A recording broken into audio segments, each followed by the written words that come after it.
కీటకమైన గబ్బిలమైన నోట్లోనే కైమా,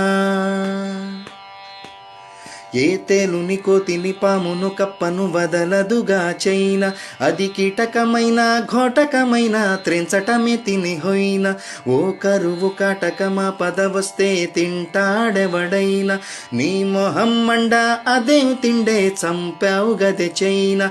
ఆకకృతి వల్లే తెచ్చావు కదే మాయ రోగం కరోనా, నువ్వు చస్తే చచ్చావు ఎందుకు ఇచ్చావు మాకీ హైరానా, మతి మాలిన చైనా ఒక మంచి మాట వినవా, కొంచెమైన నోటి మీద అదుపు పెట్టగలవా, ప్రతిదీ తినవలెనా ఏ రోతనసలు కనవా, నువ్వు తింటే లోకమంత చెయ్యి కడగవలెనా, ఏ బ్యాటును ర్యాటును క్యాటును డాగును వద కీటకమైన